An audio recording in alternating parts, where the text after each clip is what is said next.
بعض لوگ کہتے ہیں کہ شملہ معاہدے کے ذریعے پاکستان سلامتی کونسل کی قراردادوں سے پیچھے ہٹ گیا ہے۔ ایسا بھی نہیں ہے، کیونکہ شملہ معاہدے میں حالانکہ پاکستان وہ معاہدہ بہت ہی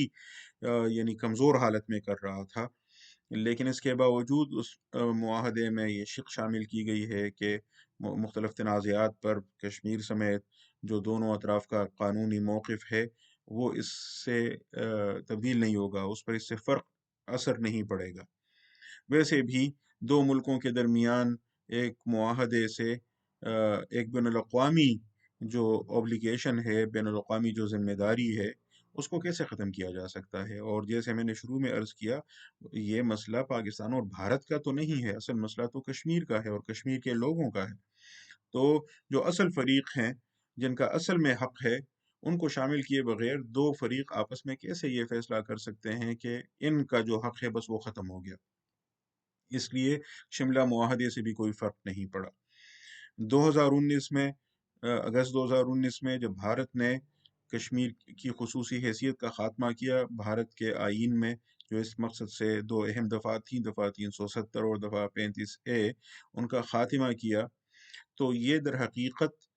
مقبوضہ علاقے کو اپنے ساتھ ضم کرنے کا اور اس پر اپنا نام قائم کرنے کا اور اس پر اپنی ملکیت جتانے کا اقدام تھا، جس کی بین الاقوامی قانون میں کوئی گنجائش نہیں ہے۔ کسی زمانے میں قبضے کے ذریعے، فتح کے ذریعے علاقے حاصل کیے جاتے تھے اور قابض طاقت کو، فاتح طاقت کو مفتوحہ علاقے پر ملکیت حاصل ہو جاتی تھی، اور اس کو ریاست کے لیے زمین کا ٹکڑا حاصل کرنے کا ایک طریقہ سمجھا جاتا تھا، کانکیسٹ، آکوپیشن، اینیکسیشن۔ لیکن 20ویں صدی عیسوی میں جو بین الاقوامی قانون جس طرح ڈیولپ ہوا، تو اس کے نتیجے میں قبضہ، فتح اور اینیکسیشن، اس طرح زبردستی اس کا اپنے ساتھ الحاق کرنا، اس کے ذریعے کسی ریاست کے کسی حصے پر کسی دوسری ریاست کے لیے ملکیت تسلیم کرنے کا معاملہ ختم ہو گیا۔ بہت ساری چیزیں اس ضمن میں ذکر کی جا سکتی ہیں، لیکن خصوصاً میں حوالہ دوں گا 1928 کے معاہدہ پیرس کا،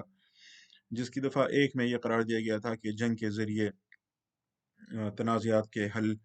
کو غیر قانونی قرار دیا جاتا ہے۔ یہ معاہدہ ابتدا میں امریکہ اور فرانس کے درمیان ہوا تھا، پھر دیگر ریاستیں بھی اس میں شامل ہوتی گئیں۔ پھر 1945 میں جب اقوام متحدہ کی تنظیم بنی، تو اس کے منشور میں جو ایک بین الاقوامی معاہدہ ہے جس پر 193 ریاستوں نے دستخط کیے ہوئے ہیں، پاکستان اور بھارت سمیت، اس معاہدے میں یعنی اقوام متحدہ کے منشور میں دفعہ 2 ذیلی دفعہ 4 میں یہ قرار دیا گیا کہ نہ صرف جنگ بلکہ طاقت کا استعمال یا اس کی دھمکی بھی ناجائز ہے۔ کسی ریاست کے کسی حصے پر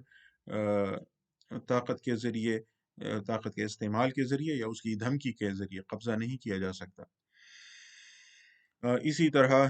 جو 1949 کے جنیوا معاہدات ہیں، جو بین الاقوامی قانون جنگ یا جس کو انٹرنیشنل ہیومینیٹیرین لا بھی کہا جاتا ہے، بین الاقوامی قانون انسانیت، اس کی بنیادی دستاویزات ہیں۔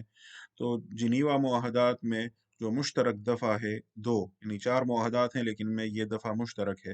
اس دفعہ 2 میں یہ قرار دیا گیا ہے کہ کسی ریاست نے کسی دوسری ریاست پر قبضہ کیا، چاہے پوری ریاست پر کیا ہو یا اس کے کچھ حصے پر کیا ہو، تو جب تک وہ قبضہ برقرار ہے تو حالت جنگ برقرار ہے، اور نہ صرف یہ کہ حالت جنگ برقرار ہے بلکہ یہ بھی کہا کہ خواہ اس قبضے کے خلاف کوئی مزاحمت نہ ہو، مزاحمت نہ بھی ہو تب بھی یہ حالت جنگ ہی ہوگی جب تک قبضہ ختم نہ ہو۔ کشمیر کے معاملے میں تو یہ ہوا کہ کچھ حصہ کشمیر کے لوگوں نے خود اپنی جدوجہد سے آزاد کروا لیا، جو اب پاکستان کے زیر انتظام ہے، جس کو گلگت بلتستان کہا جاتا ہے، اور کچھ حصہ وہ ہے جس میں کشمیریوں نے آزادی کی جنگ لڑی اور پاکستان سے قبائل نے ان کی مدد کی اور وہ حصہ چھڑا لیا، جس کو اب آزاد جموں و کشمیر کہا جاتا ہے۔ یہ دونوں علاقے پاکستان کے زیر انتظام ہیں، باقی ریاست جموں و کشمیر کا حصہ بھارت کے پاس ہے، کچھ حصہ چین کے پاس بھی ہے، وہ ایک الگ داستان ہے۔ تو بہرحال صورتحال یہ ہے کہ یہ جو آزاد حکومت ریاست جموں و کشمیر قائم کی گئی، تو یہ اس مقصد کے لیے قائم کی گئی تھی کہ یہ کشمیر کے باقی مقبوضہ علاقے کو چھڑانے کی کوشش کرے گی۔ پاکستان اس کو سپورٹ کرے گا، اسی طرح جیسے دوسری جنگ عظیم میں فرانس پر جرمنی نے قبضہ کر لیا تو فرانس کی جلا وطن حکومت قائم کی گئی اور اتحادی افواج نے اس جلا وطن حکومت کی مدد کی اور فرانس کو چھڑا لیا۔ اس کی اور بھی کئی مثالیں دی جا سکتی ہیں۔ تو صورتحال یہ تھی کہ کشمیریوں کا مسئلہ ہے، پاکستان ان کی مدد کر رہا ہے، کشمیریوں نے کچھ حصہ چھڑا لیا ہے، اور جو آزاد جموں کشمیر ہے یہ آزادی کا بیس کیمپ ہے، اور جو جموں کشمیر کی یہ جو آزاد حکومت ہے تو یہ اس مقدمے کو آگے بڑھائے گی، اس تنازع پر دنیا کو آگاہ کرے گی اور پاکستان ان کو سپورٹ کرے گا۔ یہ اس کی قانونی حیثیت ہے۔ بہرحال 2019 میں بھارت میں جب اسپیشل سٹیٹس کا خاتمہ کیا، بالخصوص دفعہ 35A کا خاتمہ کیا اور پھر ڈومیسائل اور دیگر قوانین تبدیل کیے اور اپنے شہریوں کو کشمیر میں جائیداد حاصل کرنے اور دیگر حقوق بھی دیے، تو یہ گویا اس نے مقبوضہ علاقے پر زبردستی اپنی ملکیت قائم کرنے کا اعلان کیا ہے۔ یہ گویا آکوپیشن کے بعد انیکسیشن کا مرحلہ، یہ کالونائزیشن کا یوں کہیں کہ اس نے اقدام کیا ہے، جس کی بین الاقوامی قانون میں کوئی گنجائش نہیں ہے، کوئی اجازت نہیں ہے۔ اس سلسلے میں حوالہ دیا جا سکتا ہے خصوصاً مقبوضہ فلسطینی علاقوں کے متعلق جو اقوام متحدہ کی عدالت ہے، بین الاقوامی عدالت انصاف، اس کے فیصلے کا حوالہ دیا جا سکتا ہے جو 2003 میں اس نے دیا تھا، جب جنرل اسمبلی نے، اقوام متحدہ کی جنرل اسمبلی نے بین الاقوامی عدالت انصاف سے پوچھا کہ اسرائیل اپنے مقبوضہ علاقوں میں دیوار تعمیر کر رہا ہے تو کیا اسے یہ دیوار تعمیر کرنے کا حق حاصل ہے اور اس کے قانونی اثرات اور نتائج کیا ہوں گے؟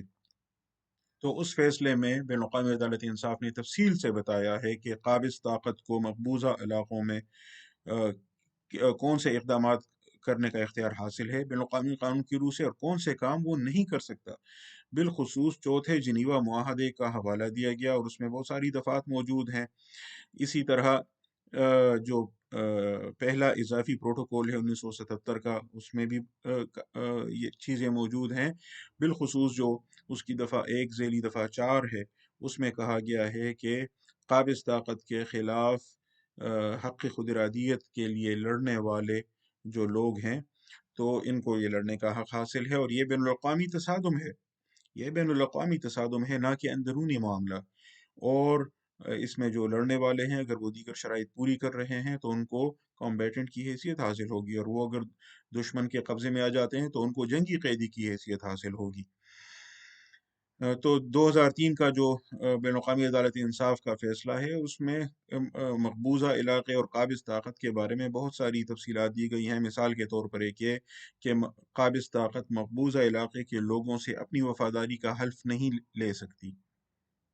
اسی طرح وہ وہاں کی ڈیموگرافی تبدیل نہیں کر سکتی، آبادی کا تناسب نہیں تبدیل کر سکتی، وہاں اس طرح کی تبدیلیاں نہیں کر سکتی جس کی وجہ سے وہاں کا سارا جو سیٹ اپ ہے وہ تبدیل ہو جائے، کیونکہ قبضہ غیر قانونی ہے اور عارضی کیفیت ہے۔ مسئلہ یہ ہے کہ دیگر ممالک کے تنازعات میں قبضہ تو جلدی ختم ہو جاتا ہے، لیکن فلسطین میں دیکھیے تو 1967 سے ان علاقوں پر جن پر اسرائیل نے قبضہ کیا ہے وہ قبضہ ابھی تک اس کا برقرار ہے، اور اس سے بھی پیچھے جائیے کشمیر کے مسئلے میں تو 1947 سے قبضہ برقرار ہے۔ یہ پرولونگڈ آکوپیشن کے مسائل ہے، تو چاہے کتنا ہی پرولونگ ہو یہ آکوپیشن اللیگل ہے۔ اس لیے جیسے امریکہ کے لیے یہ غلط اقدام تھا کہ اس نے اپنی ایمبیسی یروشلم میں شفٹ کرنے کی بات کی۔ آپ دیکھیں قونصل خانہ، کونسلیٹ جس کو کہتے ہیں، وہ تو آپ کہیں بھی قائم کر سکتے ہیں کیونکہ آپ اپنے شہریوں کی مدد کر رہے ہوتے ہیں کسی اور ریاست میں یا اس کے زیر تسلط علاقے میں، لیکن جہاں تک ایمبیسی کا تعلق ہے تو ایمبیسی آپ وہاں قائم کرتے ہیں جو اس ریاست کا، جہاں آپ اپنی ایمبیسی قائم کر رہے ہیں وہ اس ریاست کا جائز حصہ ہو۔ تو القدس کو کیا آپ اسرائیل کا جائز حصہ سمجھتے ہیں کہ آپ وہاں اپنی ایمبیسی قائم کر رہے ہیں؟ امریکہ کا تو یہی موقف ہے، وہ اسرائیل کا حق اس پر تسلیم کرتا ہے، باقی دنیا تسلیم نہیں کرتی، ہم تسلیم نہیں کرتے، اقوام متحدہ تسلیم نہیں کرتا، اقوام متحدہ اس کو مقبوضہ علاقہ کہتا ہے۔ تو اس لیے امریکہ کے لیے یہ جائز نہیں تھا بین الاقوامی قانون کی روح سے کہ وہ وہاں اپنا سفارت خانہ قائم کرے۔ کچھ اسی طرح کا اقدام یہاں بھارت اس وقت کر رہا ہے کہ وہ 2023 میں G20 سربراہی کانفرنس کا انعقاد کرنے جا رہا ہے، اور اس کے کچھ کام اس کا خیال یہ ہے کہ وہ کشمیر میں کرے گا۔ تو کیا G20 ممالک کے سربراہان کشمیر پر بھارت کے ناجائز قبضے کو اپنے اس اقدام کے ذریعے وہاں کانفرنس اور دیگر ایکٹیویٹیز کر کے جواز دے دیں گے؟ کیا بین الاقوامی قانون کی اتنی سنگین خلاف ورزی کو وہ اپنے چند معاشی مفادات کے لیے جائز کر دیں گے؟ یہ اہم سوال ہے، اور اس پر دنیا کے سامنے اپنا موقف پوری وضاحت کے ساتھ اور صراحت کے ساتھ پیش کرنے کی ضرورت ہے۔